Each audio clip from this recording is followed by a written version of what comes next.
were driving, and I said, "Oh, that guy's dressed interestingly."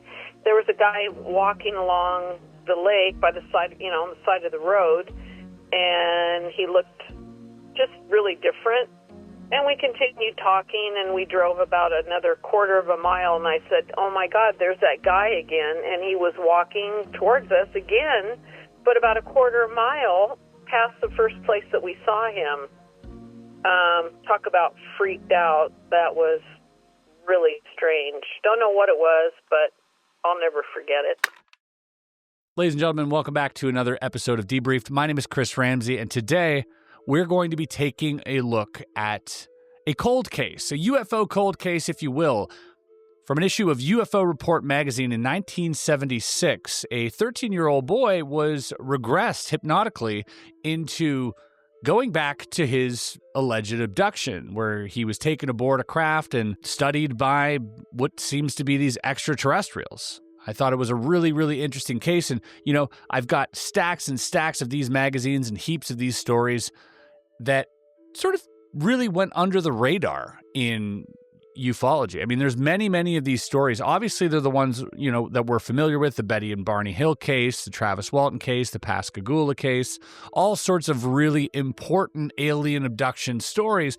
But this one I thought was particularly interesting, and it's something that I wanted to get into with you today. There's so much gold in these old books and magazines, and, often history tends to repeat itself. I'm sure a lot of people who've been following UFOs and aliens in the past 50 years have said this time and time and again, that it seems to be just the same thing over and over again. There are no new revelations.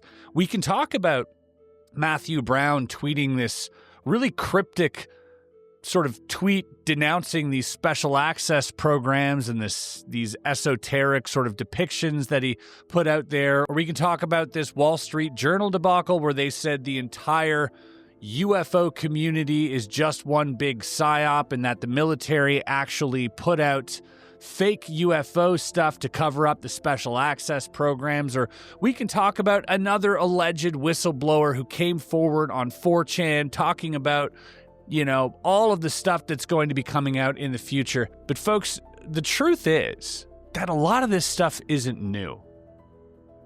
I have so much respect for the people who came before me studying this phenomenon. We stand on the shoulders of giants, people like Stanton Friedman and even Richard Dolan, who we interviewed recently in our documentary. Thank you, by the way, to those of you who watched that. I mean, even Colonel Wendell Stevens with his numerous books on UFO contact cases. There are thousands upon thousands of these reported cases and stories, and each and every one of them to me is equally as fascinating. I find it a little redundant to move forward when, honestly, taking a look back might provide us with answers that aren't infected by the current internet zeitgeist.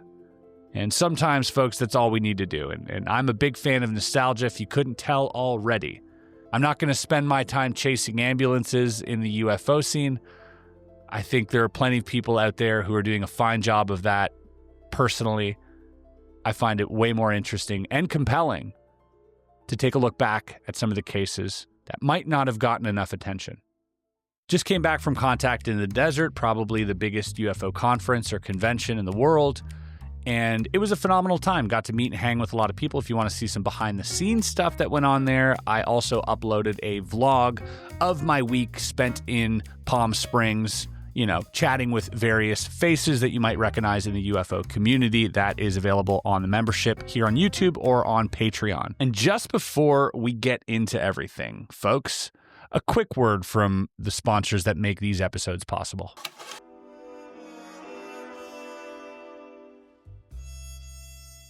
I was digging through an old case when I found it, a file with my name on it, and not from a government archive and not from a conspiracy board, but from a data broker. See, it turns out they knew more about me than some of my friends do. Phone number, email, past addresses, habits, preferences, purchases I barely remember making. And I didn't hand that info over, but someone did. You see, there's a whole industry out there built on tracking you. Not for national security, but for profit. And that's where Incogni comes in. You give them permission and they start pulling your name off those lists, legally and efficiently, like cleaning fingerprints off glass. Want to go off the grid? Start here. Use the link below or go to incogni.com/area52 and use promo code area52. Save 60% off your annual subscription. And remember, the most disturbing documents might be the ones with your name on them. All right, folks, we paid the bills. Let's get into it. 1976, April 1976. UFO Report magazine. Now, these magazines are just fantastic. They're absolutely filled with gold nuggets. Like, if you don't know already, definitely if you can get your hands on some of these official UFO magazines or the UFO Report or whatever they may be, they are just filled to the brim. Like, there's a Jacques Vallée interview in here from 1976. I mean, some of the headlines read, Target Earth, is Canada site of an alien invasion? And then probe link between UFOs and animal mutilations, and gods from inner space, and extraterrestrials among us, and fantastic giant starships, and UFO beams that heal. All within one magazine. But none of those headlines are what we're going to be focusing on today. We're going to be focusing on this little story that I came across, and I thought just such a rare little treat. You know, if you want to help this channel out for absolutely nothing, for free, simply like this video, subscribe, hit the notification bell, or leave us, a favorable review on Spotify, wherever you're listening to this on your audio podcasts. The headline, which we'll be looking at today, reads as follows. Contactee supplies new clues to UFO mystery. Revealed for the first time, this story of a 13-year-old boy taken aboard a flying saucer and given a thorough physical examination rivals the UFO kidnap cases of Betty and Barney Hill and two fishermen from Pascagoula. This article by B. Ann Slate. What we're going to go through here is the transcript, the hypnotic regression transcript of a doctor and the patient being this 13-year-old child, who we'll call David here. I'm not sure if that's his real name. By the way, 1976, if he's 13 in 1976, that's roughly 50 years ago. This gentleman would be 64 years old. David, if you're still around and listening to this, please reach out. Would love to hear from you. I think it would be a nice surprise for the audience to have some type of follow-up here. So I'm going to read it. I'll just be saying doctor and then David. These are the two people that will be communicating with each other. Doctor. Now, David, you feel very well. I would like you to see yourself on the 19th of November last year. You can visualize that. You can see yourself there. All right. Will you tell me where you are? David. I'm in the empty lot. Doctor. All right. Look around and tell me everything that you see. David. I see an object. Doctor. Where is the object? David. In the sky. Doctor. How far is it? Can you see it very well? David. Yes. Doctor. Where is it? David. Above me. Doctor. What color is the object in the sky? David. Silver grayish. Doctor. What else do you see as far as this object is concerned? David. It has a color band of lights around the middle of it. Doctor. What color are the lights that you see, David? David. All colors. Green, yellow, blue, orange, red, pink. Doctor. What happens next? David. They put a beam on me. Doctor. What color is the beam? David. Orange. Doctor. Where does this beam come from? David. The ship. Doctor. What part of the ship? David. The middle. On the bottom. Doctor. How do you feel when the beam touched you? David. I was sort of in a trance. Earlier, David had stated under hypnosis that when he saw the beam coming down, he felt frightened. Now he was describing a second reaction after it touched him, and he was being pulled up into the ship. Doctor, did the beam grab hold of your arms or did it grab hold of your body? What does the beam do to you? David, it just brought me up in the ship. Doctor, how did it bring you up? Like you were going up in an elevator? David, no. Doctor, did you feel a funny sensation as you were going up? David, no. Doctor, were you frightened? David, no. I was in a trance. Doctor, did you scream? David, no. Doctor, all right. Now what's going on? Keep telling me what's going on. David, the beam is bringing me in the ship now. I see a monster. Doctor, tell me about the monster. David, it has scaly skin. It has holes for its nose and holes for its ears. And it has a slit on its face for a mouth. It's brown. Doctor, how many monsters do you see? David, 2. Pause here for a second. It seems as though we might be dealing with some type of reptilian creature, but I wouldn't jump the gun on that too quickly, because if we take a look at Dan Burish, who is, very, very famous whistleblower, known for working at S4 directly with an alien race that he calls the J-Rod. The description he gave of the J-Rod was also brown, was also scaly. He also said that by those descriptions, and if you were to look at its skeletal structure and everything else, you might assume that it would be reptile-like without necessarily being a reptilian. The screen was raised and we were finally told what we were working with. When I first saw him, I was looking through the glass from the gallery. He looked like a bug. That's by your own hand. Mm-hmm. Well, he was approximately 3.5 feet tall. He had a dark brown appearance, very ruddy appearance to his skin.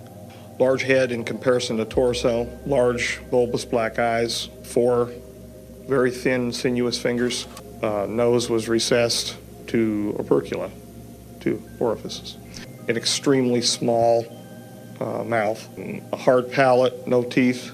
My original feeling was I was looking at a giant insect. The particular ruddy configuration of their skin can make them appear very reptilian in appearance. Out of a group of people experiencing them, that more than 50% of the group could probably say that they were reptilian in appearance. Mm.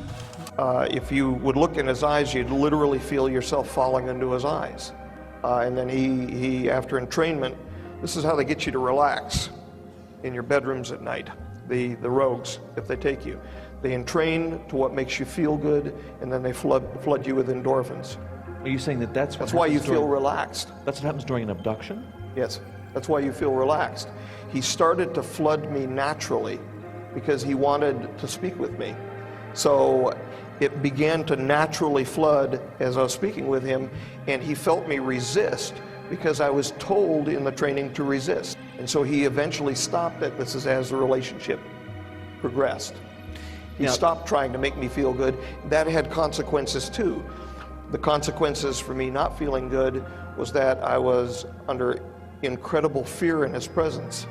I felt afraid inside because I was always told that monsters weren't real. And now I find out they are, but they live in the heart of men. Doctor, what was there about the skin that made you think it was scaly? David, it looked like a crocodile's skin. Doctor, what is there about a crocodile, David? It's sort of rough all over. Doctor, is there anything else?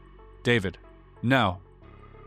Doctor, what did their backs look like? Did they have a crocodile back too? David, I never saw their backs. Doctor, did they have any clothes on? David, no, just that sort of skin. Doctor, were they smiling? David, no. Doctor, were they angry? David, no. Doctor, were they happy? David, no, they didn't show any expression. Doctor, tell me everything that's happening now. David, they put me on a sort of a cot. He's looking at my body. Doctor, what about your body? David, he's studying it. He took my clothes off. Doctor, all of your clothes? David, yes. Doctor, your shoes, your socks? David, yes.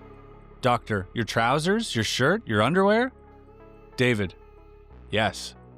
Doctor, and he left your jacket on? David, angrily, no. Doctor, all right, David. Now what is happening? David, they're bringing me through a hallway into another room. Doctor, what does the other room look like? David, it has all sorts of bright lights in it. Doctor, what else do you see? David, there's another table there. They put me on that table. Doctor, and now, David? David, he's lifting my head up. He's lifting it up. His voice is extremely frightened and plaintive, as if wanting to escape from something. He looks at my hair, and my eyes, and my nose. Now David's breathing rises and falls with gasps and sobs as he relives that terrifying moment. Doctor, how many are looking at you? David, 4. Doctor, what are they like? David, they all look the same. Doctor, can you tell me something more about their face? David, it's sort of scary. Doctor, what about their head? David, it's round. Doctor, how many hands do they have? David, 2. Doctor, are their hands very similar to yours? David, no. Doctor, what are they like? David, they're like real rough. Doctor, how many fingers do they have? David, 4. Doctor, do they have a thumb as well? David, no. Doctor, how big are these beings? David, about 6 feet. Doctor, they're nice-looking beings, aren't they? David, no. Doctor, what are they wearing? David, it looks like they're not wearing anything. They have a brown sort of scaly skin-like. Doctor, how many feet do they have? David, 2. Doctor, what do they have on their feet? David, there's nothing on their feet. Doctor, how many toes do you see on their feet? David, 4. Doctor, what else do you notice about them that's unusual? David, they only have 4 fingers. Doctor, is there anything else about them that's different? David, they have holes for their ears and nose and a slit for their mouth. Doctor, are they saying anything to you? David, I can't understand. Doctor, why can't you understand? David, it's a strange language. We're going to pause here for a second. The 4 fingers and 4 toes seem to be exactly what so many others have described with these type of beings. It's such an interesting detail when you think about it. If you're fantasizing about this, or if you're making this up. Now, remember, this is 1976. There aren't so many things readily available, especially for a 13-year-old, in terms of like information that one can consume about these type of beings. So 1976, fairly early in regards to information about abductions.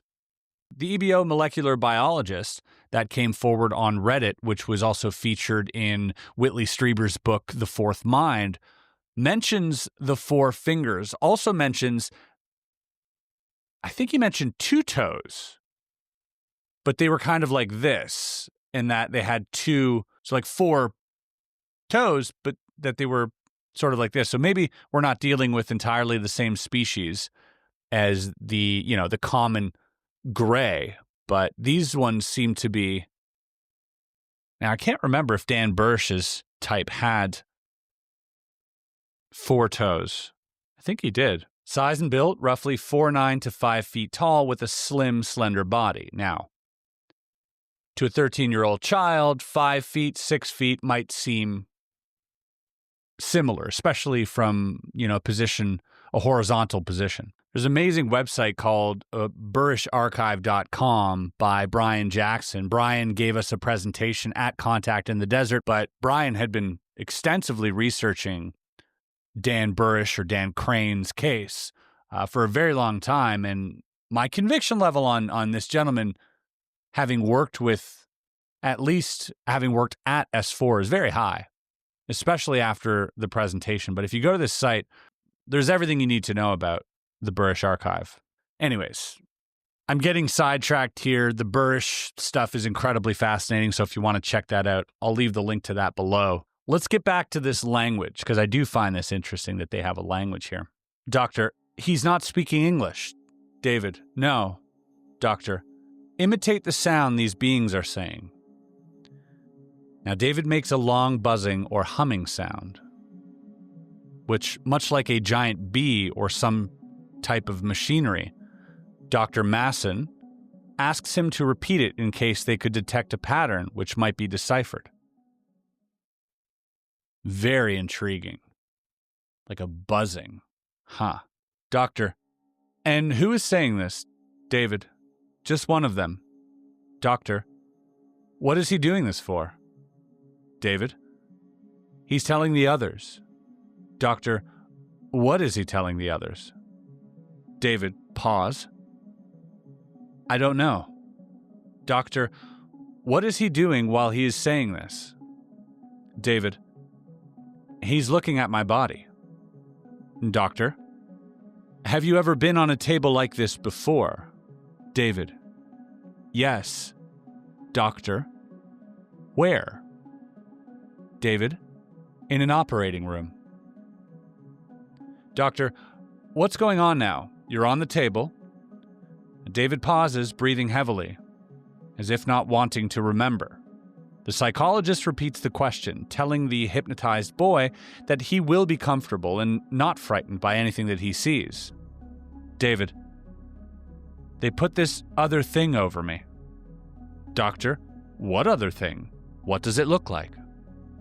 David, it's a grayish color, and they just throw it over me. And then this big, huge, orange-colored light comes down and is shone on me. Then one of them took sort of a needle. Doctor, what's the needle look like? David, it's gray, it's small. Doctor, now, what does he do? David, he sticks it in my arm.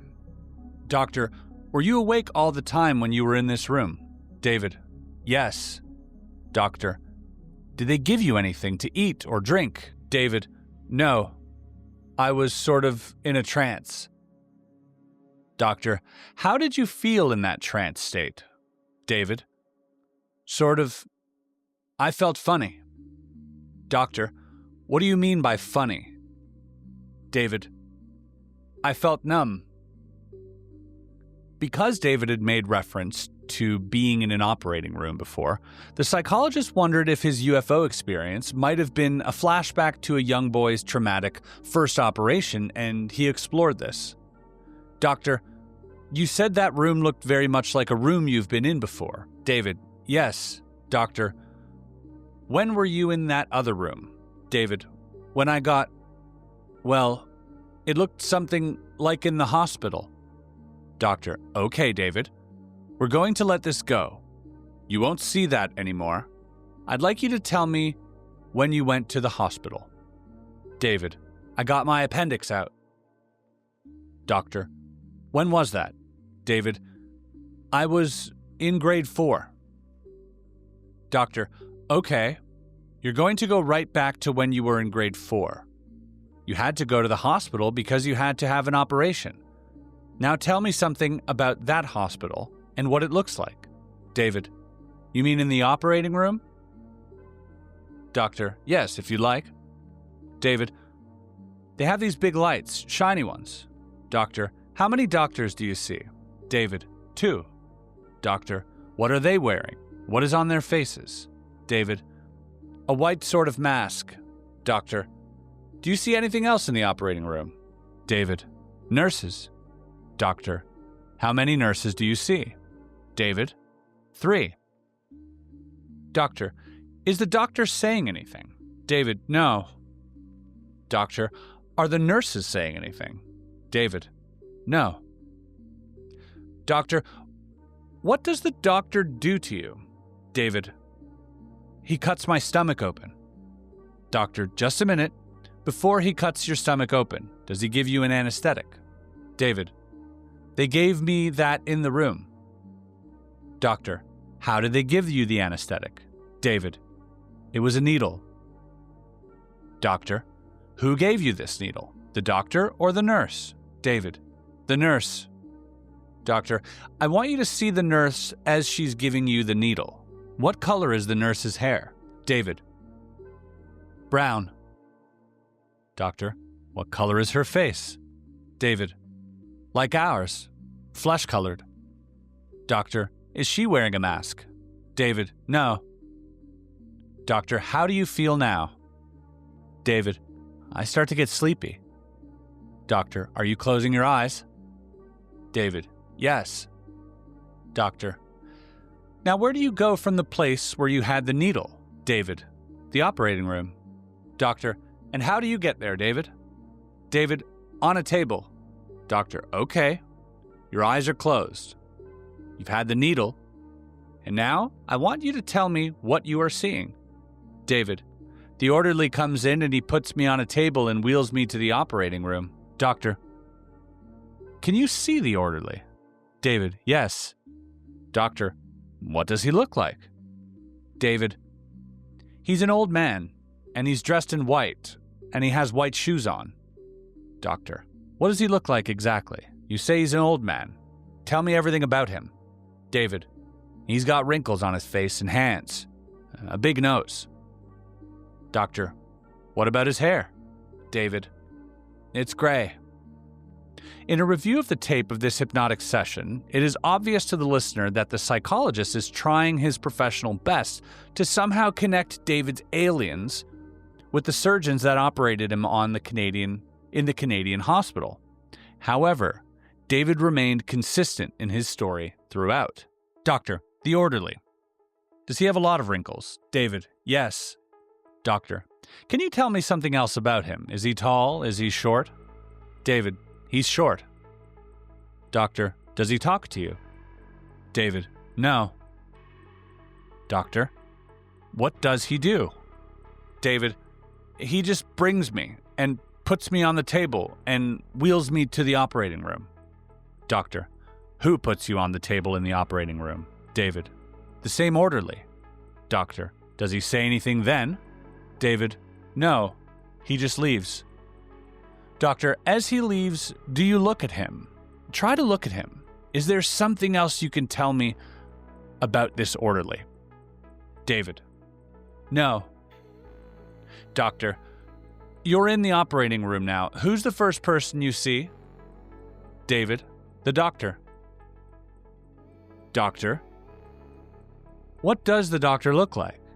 David, he has black hair, wears glasses, has a mask over his face, has one of those white sort of dresses on, and gloves. Doctor, what do the gloves look like?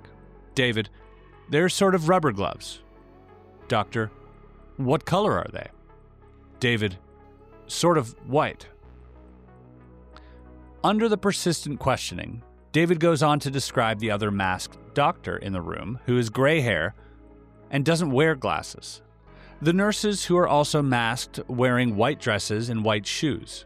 The psychologist probes for a more detailed description of the surgery's team's hands, hoping to find the link in David's mind, which will connect with the four-fingered, brown, scaly alien hands.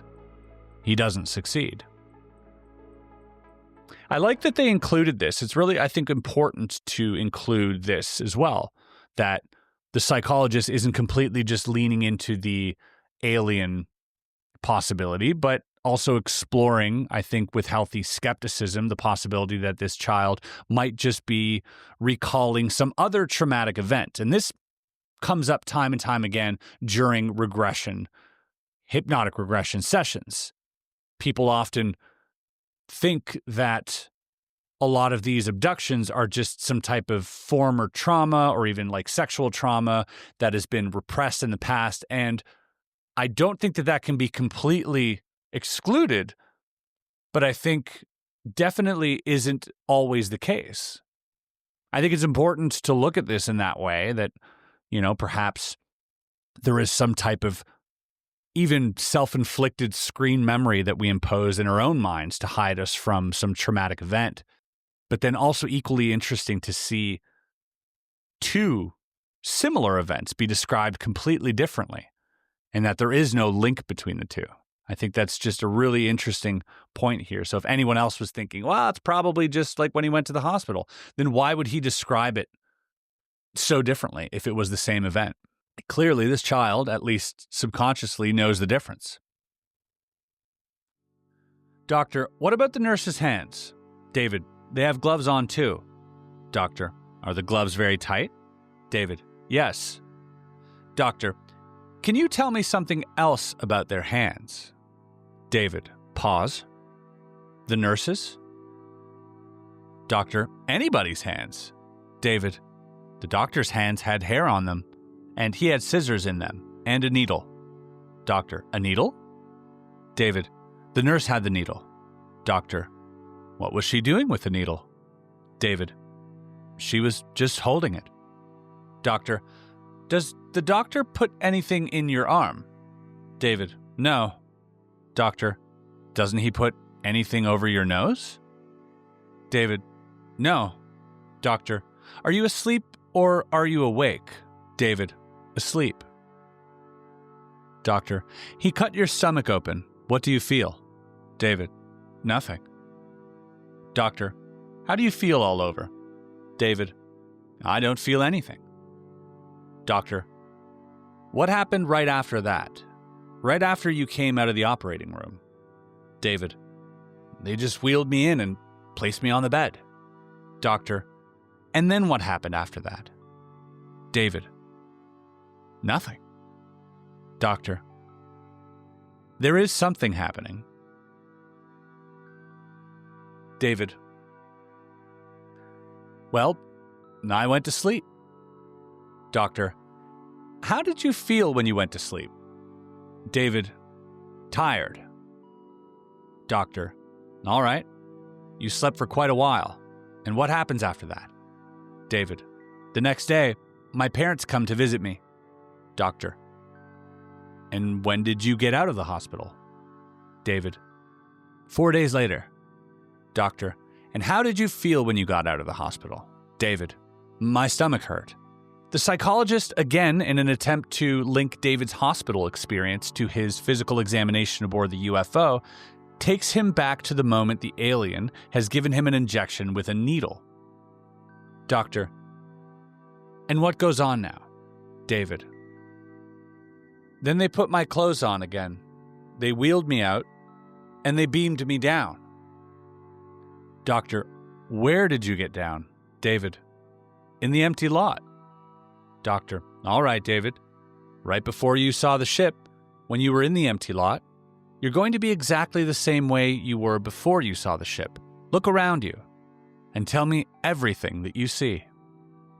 David, I see my friend's house and the trees around the lot and the roofs of some houses, and there are streetlights and some old wrecked cars. Doctor, just before you saw the ship, what are you doing? David, I'm walking. Doctor, do you hear anything? David, yes. A high-pitched sound. Doctor, can you imitate the sound for us? David, no. Doctor, would you try? David, it's too high. Doctor, what do you do when you hear it? David, I look up and I see this great silverish gray object. Doctor, how big is the object? David, about as big as a house. Doctor, and how far is it off the ground? David, about 30 to 40 feet. Doctor, what do you notice about this object? David, it has colored lights around the middle, which melt together. Doctor, do you feel any wind, any vibration? David, just a wind. Doctor, what reaction do you have? David, I'm frightened. Doctor, you ran? David, yes, but then the beam shot down on me. Doctor, and what did the beam do when it shot down at you? David, it brought me into the ship. Doctor, now I would like you to come back to the time just before you see the ship and just before you hear that high-pitched sound. What are you doing? How are you feeling? What are you thinking? David, I was coming from my friend's house. I felt great. I wasn't thinking about nothing. Doctor, now, right after the beam has pulled you up and everything, we're right back and the object has disappeared. Now what's going on? David, I start to run for home. Doctor, and how do you feel as you run home? David, frightened. Doctor, is there any other feeling that you have? David, I'm scared. Frightened. I feel sort of numb. Doctor, where do you feel numb? David, all over. Doctor, is there any part of your body that feels different from any other part of your body? David, yes. My head. Doctor, how does your head feel? David, like it was twirling around. Doctor, how does this shoulder feel? David, it doesn't hurt. Doctor, how does your chest feel? David, okay. Doctor, how does your tummy feel? David, okay. Doctor, and how do your legs feel? David, numb. Doctor, I'm going to wake you now. You're back at the present. After you wake up, you'll be wide awake. You'll be alert. You'll feel confident. You'll feel fine. All the hypnotic regression sessions with David Seewaldt. Oh, we have a name here. David Seewaldt. All the hypnotic regression sessions with David Seewaldt were videotaped, but efforts to obtain copies or transcripts of the experiment have been denied.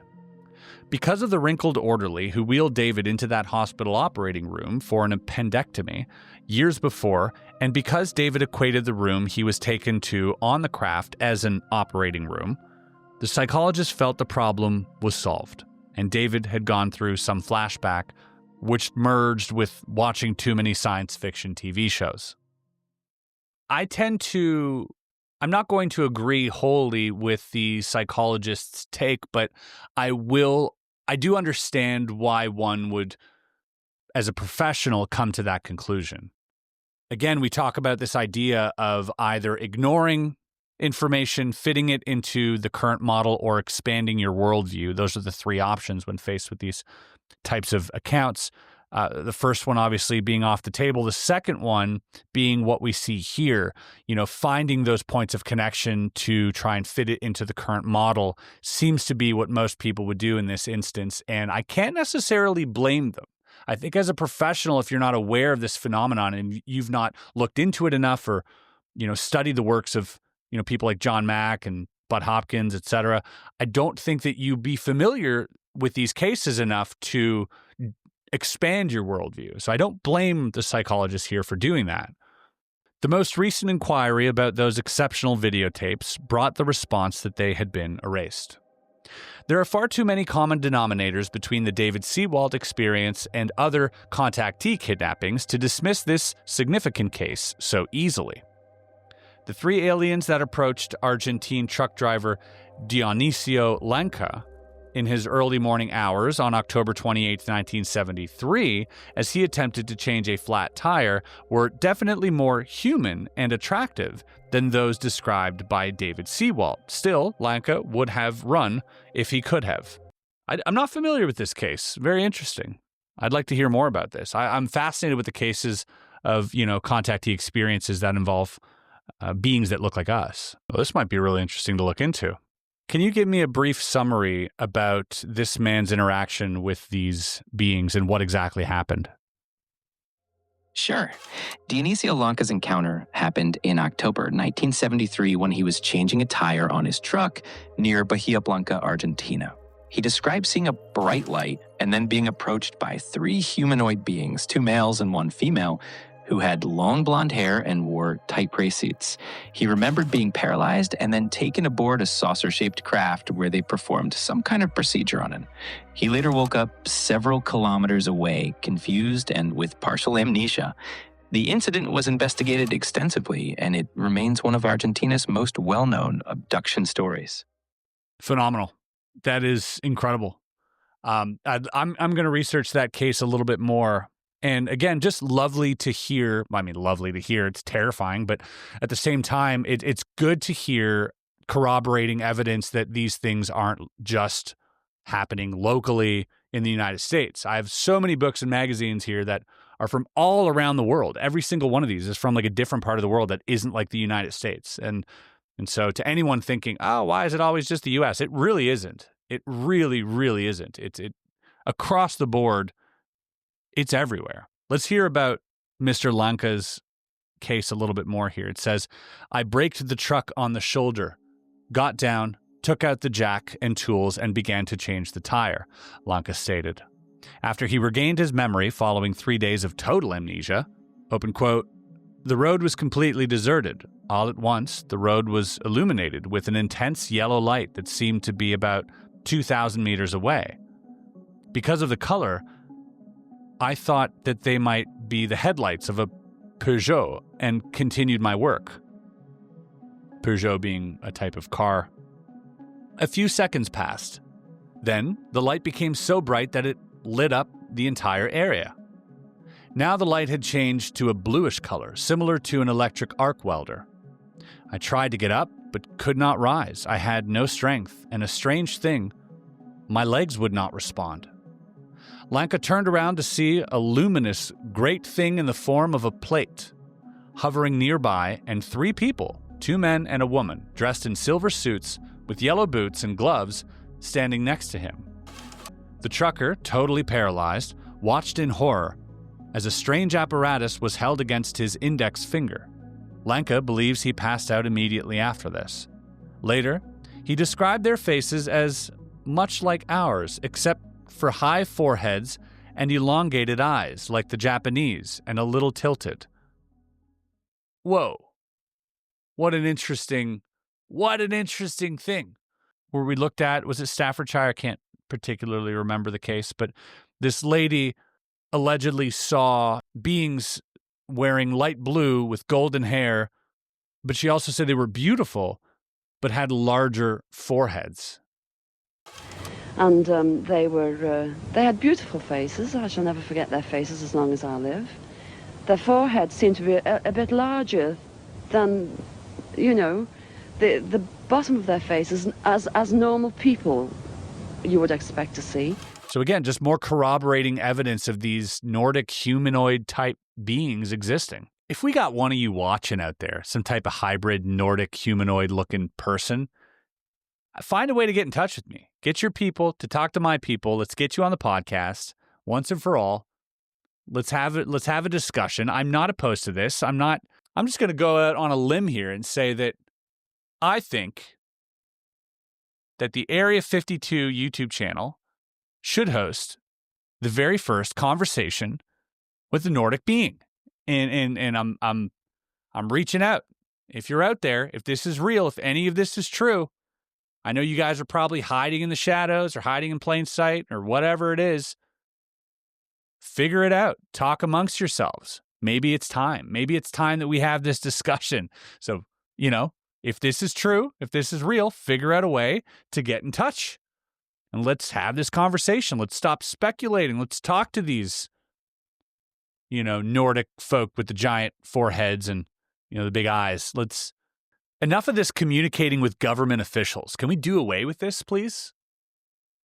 Clearly, you must be aware that our government officials are completely incompetent and they're solely hell-bent and driven on world destruction and money and greed.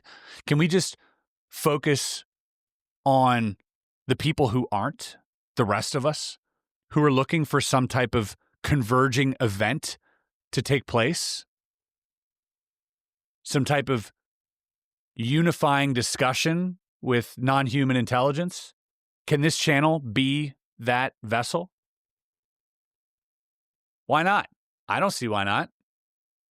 I know many of you are probably thinking, well, Chris, you're off the rocker now. You've completely lost it. And yeah, you might be right. You might totally be right. But I'm going out on a limb and I'm saying, why not? If this is real, and I'm pretty high conviction that some of this stuff, like, people wouldn't just invent this. Now, okay, maybe there are some psychological events that happen that lead people to believe that they're interacting with aliens or spacemen or whatever it is. Sure.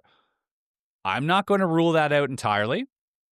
But if there's even a 1% chance that this is real, let's have the conversation. Come on. What are you waiting for? And it's not like if you come here that everyone's going to believe you anyways. If you are a hybrid or Nordic or humanoid-looking alien that's, curious to have a conversation and curious to see what the audience will say about it, come on down. I'll accept you with open arms. Let's see what happens. I digress. Moving on. Joe Brill, International Coordinator for the Mutual UFO Network, MUFON, followed up on the intensive hypnotic regression sessions of Dionisio Lanka. Present were psychiatrists, psychologists, and a hypnotist. Sodium pentothal was used in conjunction with the hypnosis. Because of any lack of contradictions in his story, as well as their appraisals of the man, the group felt Lanka was telling the truth. In a drugged sleep, the truck driver said he did not understand the language spoken by the aliens. He compared it to sounding like a hive of bees or a badly tuned radio. I heard this terrific noise. It was just like a giant cauldron of water being poured onto a fire. A shh sort of noise, Then he remembered being carried aboard the alien craft and climbing up with the two men. Interesting. Again, we're talking about this buzzing. I wonder if this is potentially a screen memory to perhaps mask the actual exchange of information that was happening between these beings. But then I'm also reminded of Charles Hall and the Tall Whites, who said that they communicated with this sort of high-pitched sound as well. And also Whitley Strieber, who describes this same thing, that there's this sort of like high-pitched sound that happens during communication. So very interesting. Where are you climbing? Dr. Eduardo Matus asked.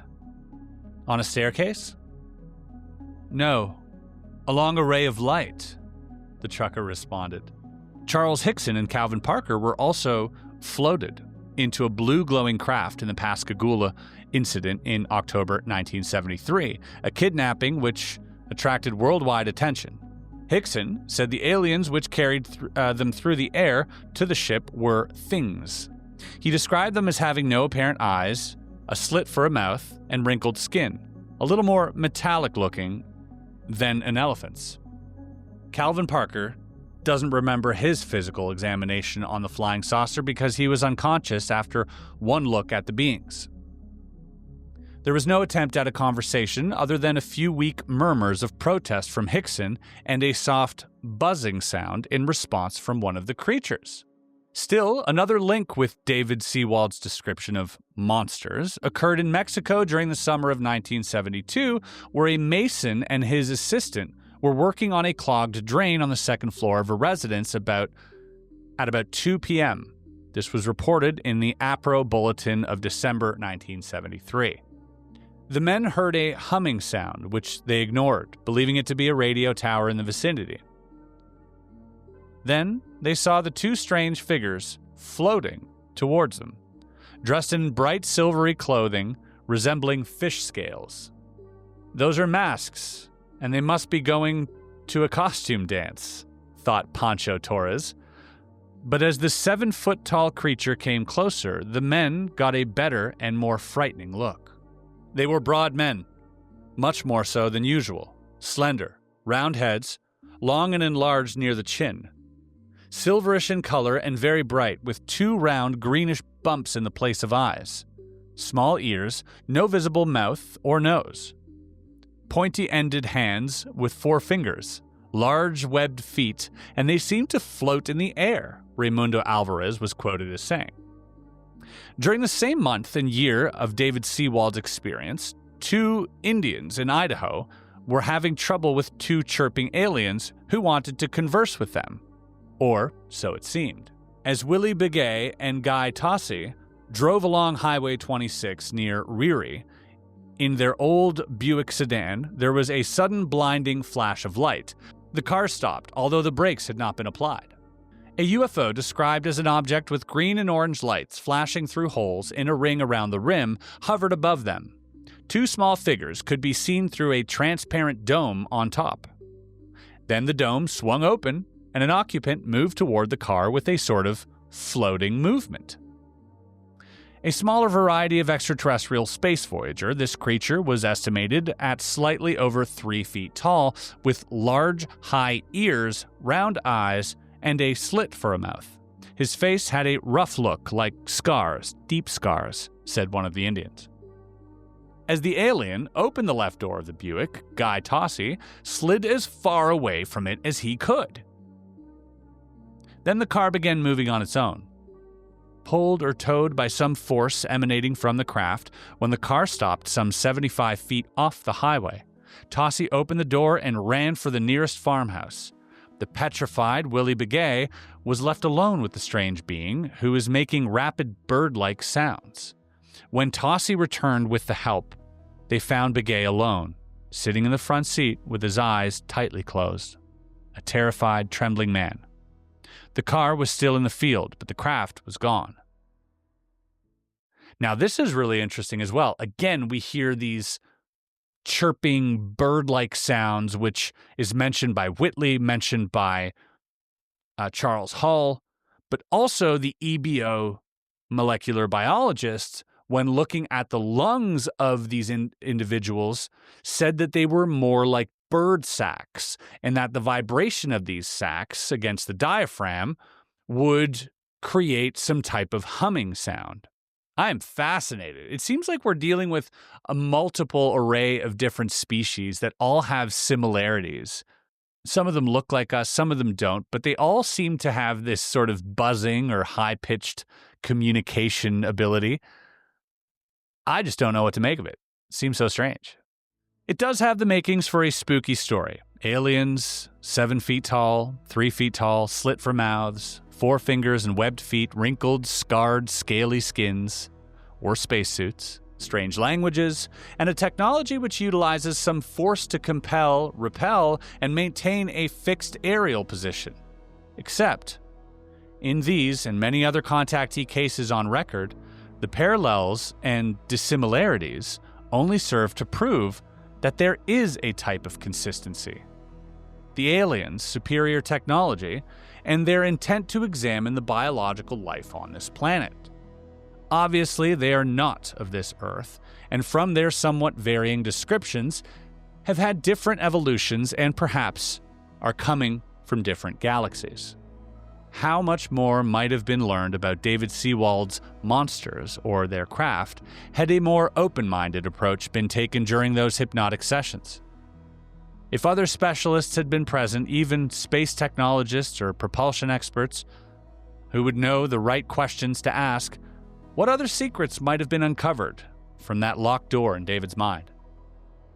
Shall we treat the next witness brave enough to admit he or she has been taken aboard a flying saucer, or fortunate enough to remember, like he's been watching too many Star Trek reruns? David Seewaldt, now soft-spoken young man of 20, still sticks by his story, and no detail of that vivid experience has changed. So hold on, he was 20 in 1976, which makes him considerably older. He might be around 71 now, I guess. He has no recurrent nightmares, nor suffered any adverse physical effects from the encounter. There have been no attempts at telepathic communication by the alien, as sometimes occurs in contactee cases. Bill Allen, who investigated the case, does not agree with the psychologist's conclusion that David's experience was one born out of some flashback to his appendectomy operation. I find it rather hard to accept this easy explanation, having witnessed David's reactions and obvious terror during the hypnotic regressions, he states. No matter how terrifying or bizarre the circumstances, the subconscious mind records all it has seen. Perhaps in response to the right questions from specialists without preconceived ideas against the possibility of alien visitation, we may solve the mystery of the flying saucer from the minds of UFO contactees. What a phenomenal little read-through that was. Absolutely fantastic. With each and every story that I read through, my conviction level jumps by maybe a fraction of a percentage.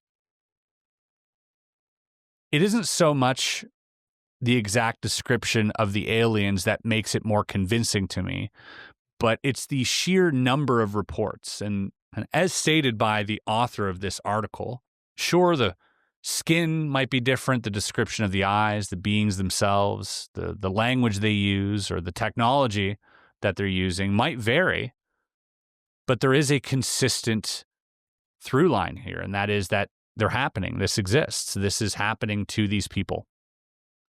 Every case that we read through in this last hour happened within a 2 or 3 year period in the 1970s. And there's so many more. It's not for nothing that I come back to that over and over again. You know, it might be easy to dismiss one case or two cases, but when it jumps into the thousands, and these cases are by a varying amount of people from a varied amount of professions and backgrounds, like the two plumbers there, or just some guy jacking his car up because his tire was flat. Like, these aren't people who are, I can't say for sure, but it doesn't seem like these are people who are just completely unhinged. And for the most part, they have nothing to gain from it and everything to lose, especially at a time where scrutiny was at an all-time high and people would be really quick to either dismiss you or to categorize you as an absolute loon. It just makes it that much more convincing. You know, I'll tell you something. Something that happened to me actually last night. Wasn't sure if I was going to talk about this or if I was ever going to bring it up, but I think it deserves to be mentioned. I was talking to my father last night. And my father he's not one to speculate on this stuff. He's got a really hard time. You know, I talk to him about this stuff. He watches some of the videos, but he's always like, nah, I don't really buy it. You know, I can't blame him. And I was talking about abductions. I was talking about, I think, John Mack's work, and he goes, you know, I have a story, and maybe one day I'll tell you about it. Immediately piqued my interest. I'm like, wait, what? So I prompted. I said, can you tell me now? And he said, sure. And he was incredibly reluctant. Yeah, if you knew my father, you would understand. Like, he's just not the type to bring stuff like this up or to entertain it whatsoever. Highly skeptical guy. But he said that when he was around 10 years old, he was delivering newspapers, and it was somewhere in Montreal. Newspapers or flyers, I can't remember. And it was broad daylight in the afternoon, beautiful day outside. And he goes into one of these apartment buildings to drop off the flyers. He does that, and when he comes back outside, it is now nighttime. Not evening, this is summer. This is nighttime. The stars are out. Probably well past 10 p.m. Now, as a 10-year-old boy, he would not be allowed to be out that late. You know, he was swiftly reprimanded from my grandfather upon entering his home because he could not account for his missing time or where he had been. His father had asked him, "Where were you?" To which my dad responded, "I don't know." It was the afternoon, and then when he came back outside, it was the night. My dad had never even told my mom that story. And so I just found it, you know, it's one of those things that, for me, incredibly high conviction on something like that. You know, it's not something, that's not something you're likely to forget, is an event like that. And, yeah, I'm really thankful that my dad, you know, decided to share that story with me. So, Dad, if you're watching, thanks for sharing that. And I know it takes a lot to be open and vulnerable with this type of stuff. So I appreciate it. And I appreciate everyone who does come forward with these stories, often stranger than fiction. As we all move forward into this new paradigm, which is whimsical and wonderful, I want to encourage all of you to suspend your disbelief when hearing these things. Keep an open heart and an open mind when listening to people who have something important to tell you. Let's encourage more of these stories to come out and create a judgment-free environment for these people to express themselves in. Thank you, everybody, for watching. I appreciate you guys. And we got a very special episode next week. We got a guest. We're hopping back in the skiff. I think you're really going to enjoy this one. We'll see you then. Peace and love.